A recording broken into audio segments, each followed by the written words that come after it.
Howdy, howdy, everybody. This is Colin, back at it again with another movie review. Today I'm going to be talking about Deliver Us from Evil, which was released in 2014 and can be found on Netflix for your viewing pleasure. I just wanted to start off by saying thank you all for the support on these movie reviews so far. I've definitely enjoyed making them, and it is definitely a style of content I would like to keep up with. I'm going to try to follow like a 2-on, 2-off sort of upload schedule for the time being, just to kind of see how that works out, and we'll keep pushing this content out for y'all to watch. So I just want to say thank you before I dive in. So, Deliver Us from Evil, directed by Scott Derrickson and supposedly inspired by actual events. It was based on a 2001 book called Beware the Night, which was written by Ralph Sarchie, who is also the main character of this movie, although it is much more of a fictionalized portrayal of himself, I would imagine. So this movie is a kind of an odd smash up between like action crime and possession horror. And so possession horror is a genre that I am particularly fond of. The sort of supernatural kind of elements of it are something that just appeals to me. However, I would say this movie does miss the mark, and while it is overall worth watching, it's really not a good example of either one of these genres whatsoever. So this is where the spoilers are going to kick off, so if you do not want to have the movie spoiled for you a little bit, I would recommend going to watch it now before coming back to the video. So this movie begins with this very poorly made and awfully scripted and acted Marine fight scene that takes place in Iraq. And this is sort of the setup for the main conflict of the movie, and is kind of where the demon is introduced, although it happens off camera, and then we flash forward into the future. So it's kind of like a periodic sort of slow reveal over the course of the movie how these events sort of transpired. Definitely not a great start to the movie, in my opinion. Was a turnoff from the get-go. It was literally laughable. I was chuckling when I watched it. However, if you can get through that, the movie is decent. And I say that, in as authentic a way as possible. There is nothing standout or great about this movie, in my opinion, which is a shame, because I remember when the trailer for this movie dropped, I was like 11, and I remember seeing it in the theater and thinking like, wow, that looks like a really cool movie, because the trailer was pretty creepy, emphasized more of the creepy aspects of the movie, which is something we will talk about.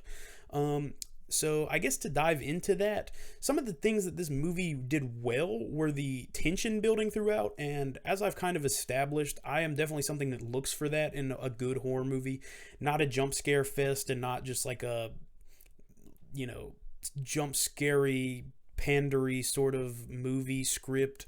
I like something that kind of builds tension, creates some anxiety in the viewer, so you're kind of on the edge of your seat. And this movie does do that somewhat well throughout, although I would say it's nothing that like will blow your socks off. The plot is decently well like woven together. There's a couple different like storylines that happen at the same time, and they kind of come together quite nicely, which is something I could appreciate, especially because it's kind of convoluted at first, but it does end up resolving in a way that makes sense and is fairly easy to follow.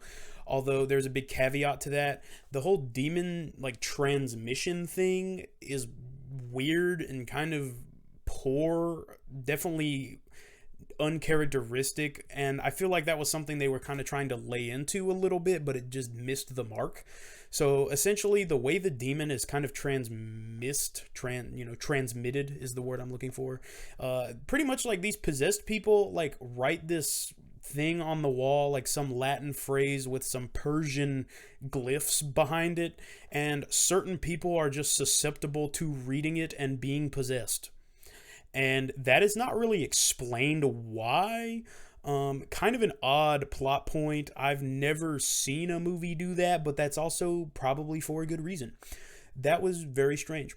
Also, being that it's a crime cop movie, the kind of badass cop character trope is just feels cobbled together to me. Although there are some human elements where you kind of empathize with the guy a little bit, because he is apparently like so obsessed with this case that it's kind of driving a wedge between him and his family. He has a young daughter, and it kind of results in some conflict throughout the film, and You kind of do feel bad for this guy a little bit, but kind of like the last movie that I talked about, this is kind of, you feel bad for him, but he's also kind of an ass. I just don't like how movies, especially in this particular, horror genre, kind of rely on that. Like, I think it would be better to make a character that you empathize with, but he's not some haughty, arrogant douchebag. But yeah, that felt kind of cobbled together to me. Apparently this cop main character, Ralph Sarchi guy, is like spiritually sensitive, which is explained to us by this edgy priest who is introduced, who, like, he's like smoking cigarettes and drinking at the bar, but he's also like a priest, and he like admits that he's like been involved with this woman and used to be addicted to like heroin. And you kind of are, in one sense, like, it defies the typical priest stereotype, but it's almost too far the other direction to where it just makes no sense that this guy would be a priest. And even though that is explained in the movie, it just doesn't jive with me. It's not something I really thought made much sense at all.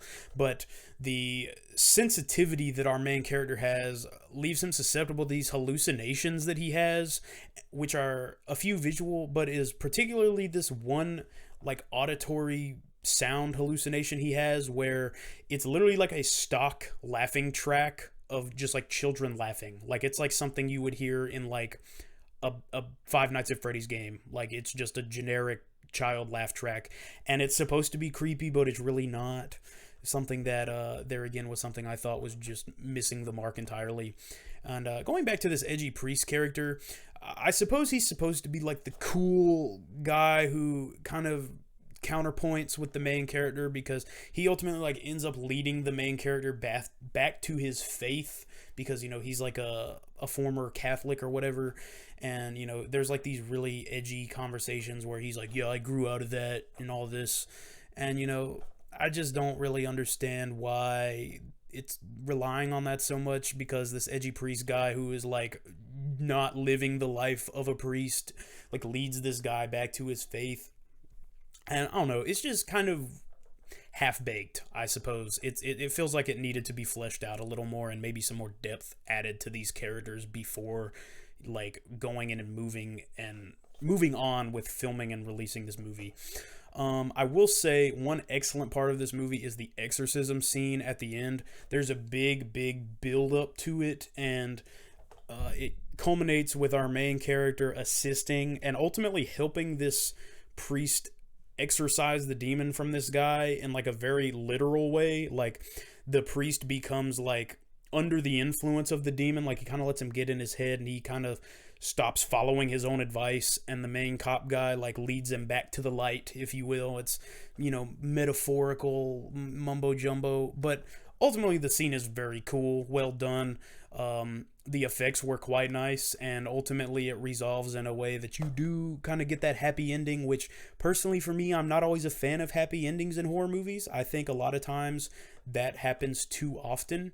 And one good movie I think that kind of stands apart in this sense is Talk to Me, which was released this year. That movie is exceptionally well and kind of stands like opposite in the sense of the ending. I'm not going to go into detail on that, but more people who especially are in these types of situations, there are not going to be happy endings a lot of the time. People are going to die. People are going to be traumatized. People are going to need a lot of therapy. That's just reality, and I wish more movies would kind of lean into that a little more. It kind of makes it more human, more relatable, even if we're talking about something supernatural that people may not believe in. It kind of has that more human element that I think would be more beneficial to see in these types of movies. So, with that being said, Deliver Us from Evil. It's decently well acted, besides the marine scene, which should not have even been in the movie, in my opinion, if it weren't for the fact that it sets up the conflict. Decent tension building, decent plot that kind of weaves together, but it falls on its face when it comes to the character development and just overall being a possession crime movie. I don't know. To me personally, I don't really feel like these genres mesh very well, because you go from like having this guy arrest these people and beat up, these criminals, and then, he's helping exorcise a demon as a police officer.